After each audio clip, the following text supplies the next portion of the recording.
Olá pessoal, eu sou o Pedro Brandão, professor de língua portuguesa formado pela PUC do Rio de Janeiro. Começa agora mais uma videoaula do nosso canal Português Papo Cabeça. Em primeiro lugar, inscreva-se no nosso canal para não perder nenhuma das nossas próximas videoaulas e ative o sininho para receber todas as notificações. Essa aula está sendo postada na quarta-feira, 28 de dezembro, já em clima de ano novo. 2023 está chegando, chegará nesse fim de semana. Como acontece todo ano, temos as festas de Natal, seguidas da chegada do Ano Novo. 2022 está chegando ao fim. Um momento de esperança, não é?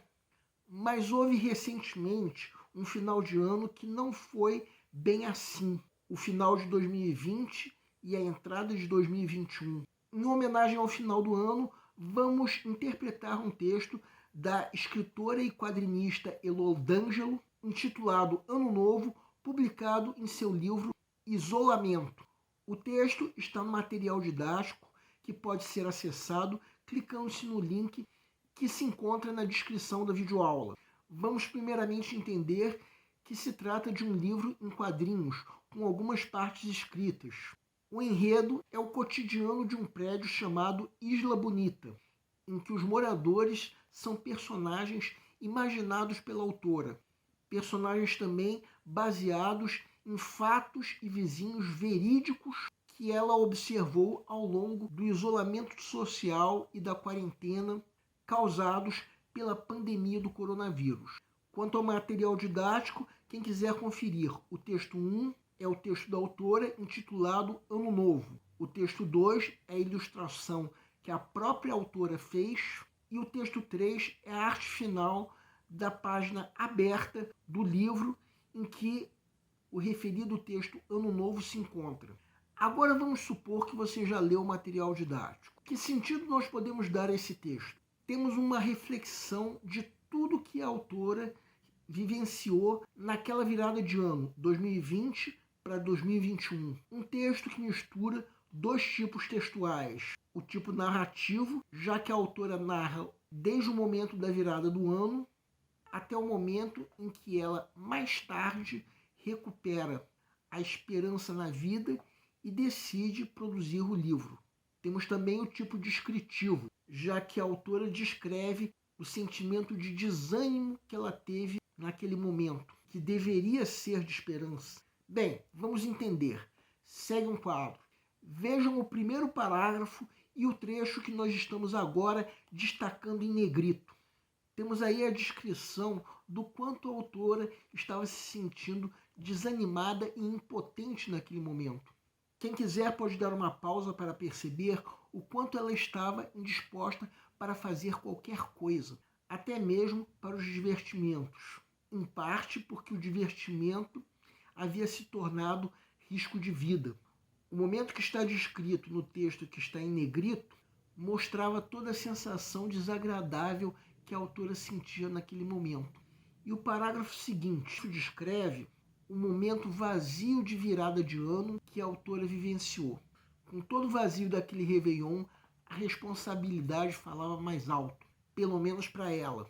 O trecho que nós estamos destacando em vermelho mostrava que ela considerava com razão irresponsabilidade o ato de se aglomerar. Isso fazia com que ela se sentisse deslocada da realidade, como se ela, Elô D'Angelo, fosse diferente. A ideia de irresponsabilidade associada ao ato de aglomeração fica demonstrada no primeiro apartamento da ilustração. Nele nós vemos uma aglomeração. E o curioso, como vocês podem notar, é que isso só ocorre nesse primeiro apartamento. Então esse era um fato. Num dos apartamentos, as regras de segurança eram descumpridas, mas nos outros apartamentos, ao contrário, elas eram cumpridas. A autora sabia que num momento como aquele, as aglomerações significavam que a pandemia tendia a se alastrar, como de fato acabou acontecendo. No caso, vejam o parágrafo seguinte.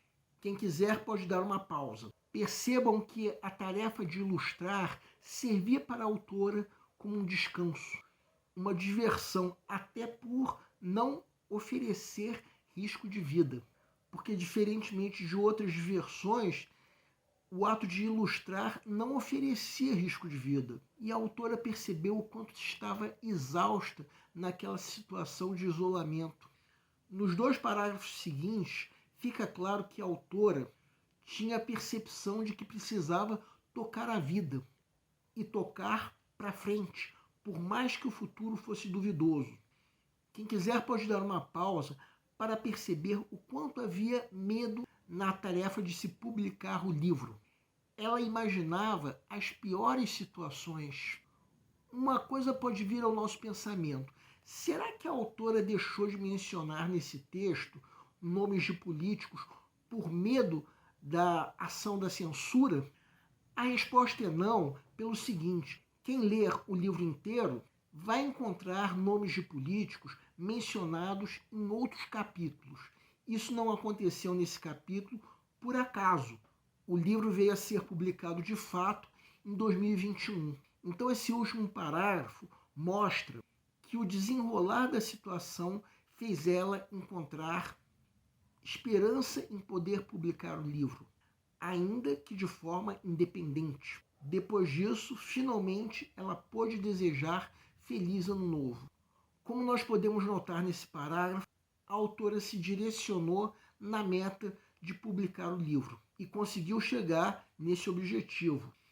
Então esse texto não deixa de ser uma mensagem de otimismo, incentivando as pessoas a não desistirem dos sonhos, por mais incertos que sejam. Bem, o livro foi publicado, como nós já dissemos, em 2021, mas o texto que nós estamos analisando se refere a dezembro de 2020, quando o mundo ainda estava em estado de quarentena. Nesse cenário, uma coisa pode ter contribuído para o desânimo da autora. Enquanto dezenas de outros países já estavam começando a vacinar a população, isso não acontecia aqui no Brasil. Aqui a vacinação só começaria em março. Muitos políticos diziam que não havia urgência. Uma coisa que não está escrita nesse texto é que em dezembro de 2020 o Brasil já passava da marca de 100 mil mortos, o que nos leva a crer ser absurdo se dizer que não havia urgência na vacinação. Então esse texto é também uma maneira de demonstrar essa urgência. A autora estava desanimada com todo o estado de isolamento e queria sair disso. Mas sair disso só seria possível quando a vacinação estivesse num estágio avançado, como no fim das contas está hoje em dia. Do contrário, a responsabilidade falaria mais alto. Eu disse que era preciso que a vacinação estivesse em estágio avançado, como hoje em dia. Mas na época o Brasil nem tinha começado. Bem, uma última observação. Nessa aula, como na de quarta-feira da semana passada, usamos os modelos de interpretação textual propostos pelo teórico Marcelo Daskal separadamente e sem mencioná-los. Esses modelos devem ser usados de forma complementar um em relação ao outro. E nós aqui do Português Papo Cabeça desejamos um feliz ano novo de 2023 para todos vocês. O nosso canal aposta na geração que vai entrar nas universidades, que vai criar um futuro mais promissor. O futuro é o que cada um de vocês, o que cada um de nós está construindo a partir de agora. O nosso canal Português Papo Cabeça antigamente se chamava Aprenda a Língua Portuguesa. Cada vez mais nós estaremos focados em vocês que estão movendo a roda da história para que seja criado um futuro melhor para todos. Então o nosso foco principal continua sendo os vestibulandos, que terão no nosso canal uma fonte importante de estudo de língua portuguesa, onde nós ensinaremos os recursos da nossa língua para que possam, em primeiro lugar, escrever de forma adequada, entre outros textos, a redação do vestibular. Em segundo lugar, para que possam interpretar textos de forma adequada, não apenas numa prova de vestibular ou concurso, mas também na leitura de textos que ajudarão vocês a se manterem atualizados. Cada vez mais nós teremos no nosso canal um Papo Cabeça. Ensinaremos nossa língua sim, mas de forma a estimular a inteligência que nasceu dentro de vocês e que precisa ser estimulada. E a missão do nosso canal é melhorar cada vez mais. Então vocês podem usar tanto o nosso e-mail quanto a nossa fanpage do Facebook para fazerem qualquer comentário, elogio, crítica ou ainda reclamação sobre as nossas videoaulas. E vocês também podem usar tanto o nosso e-mail quanto a nossa fanpage para pedirem para esclarecer qualquer dúvida que vocês tenham sobre a matéria.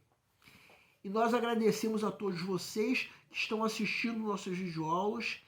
Em especial, nós agradecemos a todos vocês que estão compartilhando nossas videoaulas com outras pessoas. Muito obrigado porque vocês estão ajudando o nosso canal a ser feito. Pedimos ainda que deixem um like. Muito obrigado e aguardem nossa próxima aula.